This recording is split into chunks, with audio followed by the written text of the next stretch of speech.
You get your time back. That's okay. Please proceed. It is my understanding that a directive came from the Board of Education to administrators and principals to red flag employees over a certain number of days absent with recommendations of increment withholdings.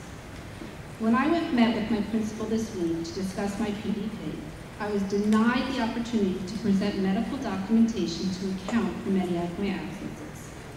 If it is not obvious, I am pregnant, 8 months pregnant with complications. It was said to my JCEA building representative by my principal that other pregnant women in the building don't have to address complications. Why does she? Why is this discrimination a practice administration is supposedly being asked to demonstrate? And why are employees with a certain number of days being red flagged? I am going to assume that the argument is that it affects the continuance of education. 3 months prior to my due date, I am to inform the board of my pregnancy.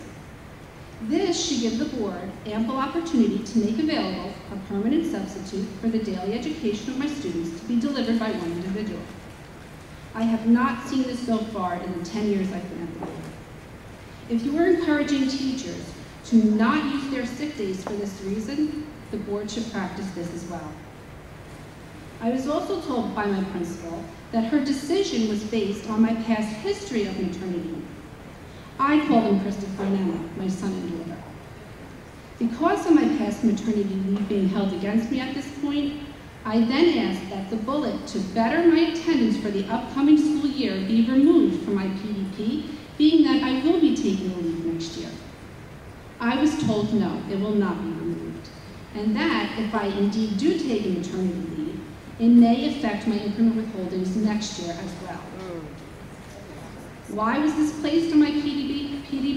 Was it to discourage or intimidate me from taking my maternity or family leave, as I am entitled to do so by law? I was told I could discuss this at my hearing over the summer, when I would be on leave.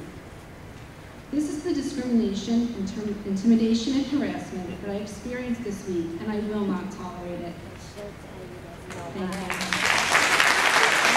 Thank you, Ms. Carter. Sorry to be in trouble.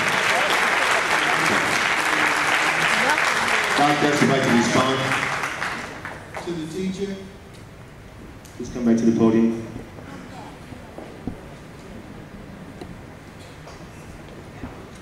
Let me first of all say that we do respect the fact that you are a mother and you're having a child. I don't know the conversations that you had with your principal. I have no idea. No one will be penalized for being pregnant. No one. I want to make that clear to you right now.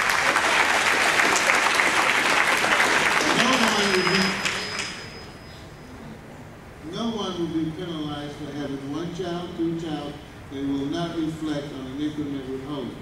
The purpose for the letter that was sent out, or the letters that were sent out, we do have abuse. I do have teachers that are out on Mondays and Fridays. I do have teachers that take off. I do have staff that takes off. I need to bring that. We have too many substitutes in the district. It's not for people like you. It's for those people that take off on Mondays and Tuesdays. It's for those people that take off before vacation and want to have an extended vacation. It's for those people that have 45 absences sporadically throughout their career. Every year, I get a list and I look at it, and I'm saying, this teacher's increment should be without. The teacher needs to be in the classroom as long as the teacher is healthy. Has no reflection on you. I apologize to you publicly if that happened. You can get a meeting. You meet with Ramon McNeil right now. She'll give you a meeting before the school year's out. You're welcome. Thank you, Dr.